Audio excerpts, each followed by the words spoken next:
JPJ சம்மன்களை 150 ringgit கழிவு சலுகை விலையில் செலுத்த வாகன ஓட்டிகளுக்கு 6 மாத கால சிறப்பு அவகாசம் வழங்கப்படுகிறது.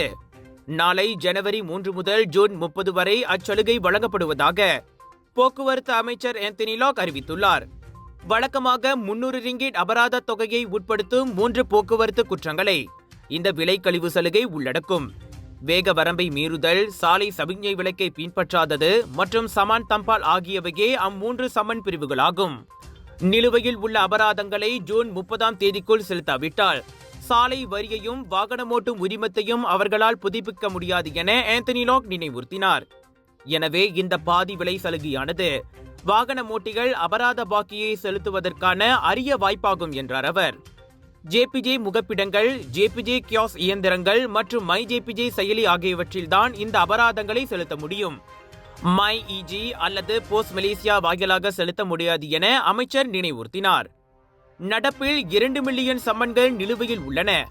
அவற்றில் 2018 செப்டம்பர் தேதியிடப்பட்டதும் உண்டு. சம்மன்கள் நிலுவையில் இருப்பதால் தாங்கள் கருப்பு பட்டியலில் இடப்பட்டிருப்பதை ஏராளமான வாகன ஓட்டிகள் உணராமல் இருப்பதாக ஆந்தனி லாக் கூறினார்.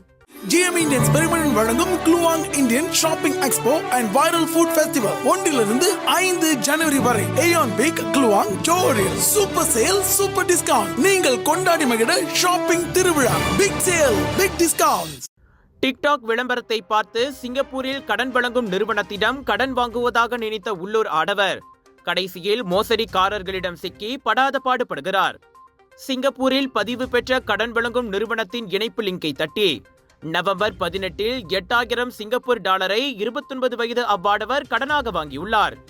தொடக்கமாக 800 சிங்கப்பூர் டாலர், அதாவது 2620 மலேசிய ரிங்கேட் அவரின் வங்கி கணக்கில் போடப்பட்டுள்ளது.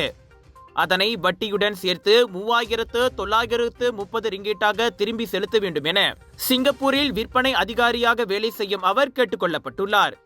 இப்படியே அடுத்தடுத்து பணம் போடப்படுவதும் வட்டி பணம் கட்டுவதுமாக போய்கொண்டிருந்தது. கடைசியாக 16,408 ரிங்கேட்டை OTP கட்டணமாக செலுத்த வேண்டும் என கூறிய போதே தான் ஏமாற்றப்பட்டிருப்பதை உணர்ந்து சிங்கப்பூரில் அவர் போலீஸ் புகார் செய்துள்ளார். அதை எப்படியோ தெரிந்து கொண்ட மோசடிக்காரர்கள் இஸ்கண்டா புத்ரி தாமானுசா பாயுவில் உள்ள வீட்டை தீ வைத்து கொளுத்து போவதாக மிரட்டினர். ஞாயிற்றுக்கிழமை வீட்டுக்கே வந்து நோட்டீஸ் ஒட்டிவிட்டு கார் மீதும் வீட்டின் மீதும் சிவப்பு சாயம் தெளித்துவிட்டு சென்றுள்ளனர். சந்தேகத்தில்தான் கடன் வாங்கிய நிறுவனத்தை தொடர்பு கொண்டு கேட்டபோதுதான் அவ்வாடவர் அதிர்ச்சியானார். அதாவது அவர் கடன் வாங்கியது அந்த சிங்கப்பூர் நிறுவனத்திடம் அல்ல, மாறாக அந்நிறுவனத்தின் பெயரை பயன்படுத்தி ஆள் மாறாட்டம் செய்த மோசடிக்காரர்களிடம் இருந்து என்று. ஸ்லாங்கோர் பந்திங்கில் உள்ள ஆற்றொன்றில் டிசம்பர் 28ஆம் தேதி அழுகிப்போன நிலையில் கண்டெடுக்கப்பட்ட சடலம் காணாமல் போன 15 வயது சிறுமி யாப்தீன் யுவான் உடையதே. ஸ்லாங்கோர் போலீஸ் தலைவர் டத்தோ உசேன் ஒமார் கான் அதனை உறுதிப்படுத்தியுள்ளார். இன்று ரசாயன துறைக்கு கிடைத்த மரபணு பரிசோதனை முடிவில் அது தெரிய வந்ததாக அவர் சொன்னார்.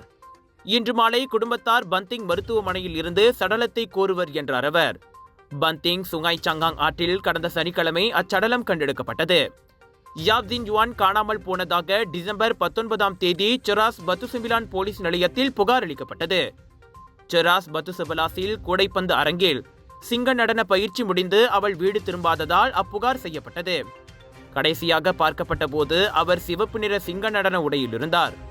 இந்நிலையில் விசாரணைக்காக அச்சிறுமியின் காதலன் உள்ளிட்ட 3 ஆடவர்கள் கைதாகியுள்ளனர்.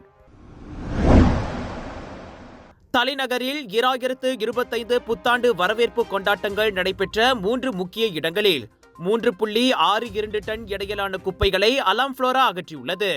முதல் நாள் இரவு 10 மணியில் இருந்து மறுநாள் காலை 8 மணி வரையில் புக்கிட் பின்தாங், டத்தாரான் மெர்டேக்கா, KLCC ஆகிய 3 இடங்களில் அக்குப்பைகள் சேகரிக்கப்பட்டன.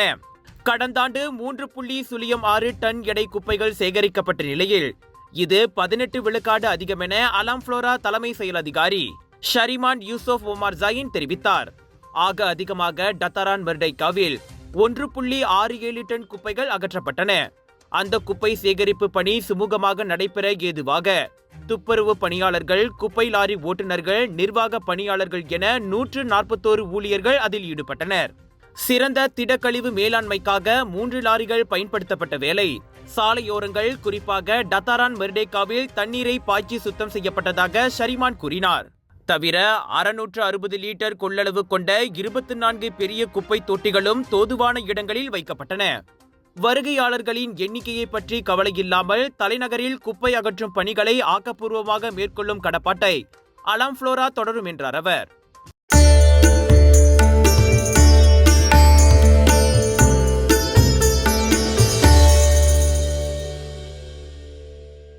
ஜொஹோரில் வாடிக்கையாளர்களுக்காக சாலையோரம் 2.4 மில்லியன் போதைப் பொருளுடன் காத்திருந்த ஜோடி சிக்கியது. டிசம்பர் 28ஆம் தேதி தாமான் முத்தியாரா ரீனியில் சாலையோரமாக சந்தேகத்திற்குரிய வகையில் நின்றிருந்த கருப்பு நிற வாகனத்தை போலீஸ் நெருங்கிய போது அவர்களின் கூட்டு அம்பலமானது. 31 மற்றும் 33 வயதுடைய அந்த ஆணும் பெண்ணும் போதைப் பொருள் கும்பலை சேர்ந்தவர்கள் என்று நம்பப்படுகிறது. நடமாடும் சேமிப்பு கடங்காக செயல்படும் வாகனங்களில் அக்கும்பல் உள்ளூரில் போதைப்பொருள் விநியோகத்தில் ஈடுபட்டு வந்துள்ளதாக ஜொஹோர் போலீஸ் தலைவர் டத்தோ எம் குமார் தெரிவித்தார். மொத்தமாக சரக்குகளை வாங்கி சிறு சிறு பேக்கெட்டுகளில் போட்டு 200 முதல் 300 ரிங்கிட் விலையில் அந்த ஜோடி போதைப் பொருளை விற்று வந்துள்ளது. இந்நிலையில் அந்த மொத்த வியாபாரி யார் என்பதை கண்டறிய விசாரணை நடப்பதாக குமார் கூறினார். சந்தேக நபர்கள் இருவரும் விசாரணைக்காக 7 நாட்கள் தடுத்து வைக்கப்பட்டுள்ளனர். KLCC LRT நிலையத்தில் இன்று மாலை 4:15 அளவில் ஏற்பட்ட விபத்தை தொடர்ந்து அந்த வழித்தடத்திற்கான ரயில் சேவை தடைப்பட்டது. கட்டுப்பாட்டு நிலையத்திற்கு மாலை மணி 4:15 அளவில் அவசர அழைப்பு கிடைத்ததை தொடர்ந்து உடனடியாக சம்பந்தப்பட்ட இடத்திற்கு தீயணைப்பு வீரர்கள் அனுப்பி வைக்கப்பட்டதாக மாநகர் தீ மற்றும் மீட்புத்துறையின் பேச்சாளர் ஒருவர் தெரிவித்தார். கமாண்டர் முகமது அஸ்மின் பின் முகமது ஜஹிடி தலைமையில் 7 தீயணைப்பு வீரர்கள் சம்பவம் நிகழ்ந்த இடத்திற்கு வந்து சேர்ந்தனர். எனினும் அதற்குள் KLCC அவசர மீட்பு குழுவினர் கார்பன் டை ஆக்சைடு கருவியை பயன்படுத்தி தீயை முழுமையாக அணைத்தனர். KLCC LRT நிலையத்தின் பம்ப் ஸ்விட்ச் பேனலில் தீ ஏற்பட்டதாக தொடக்கக்கட்ட விசாரணையின் மூலம் தெரியவந்தது. தீ விபத்துக்கான காரணம் குறித்து விசாரணை நடைபெற்று வருகிறது. எனினும் எவரும் இந்த தீ விபத்தில் காயமடையவில்லை.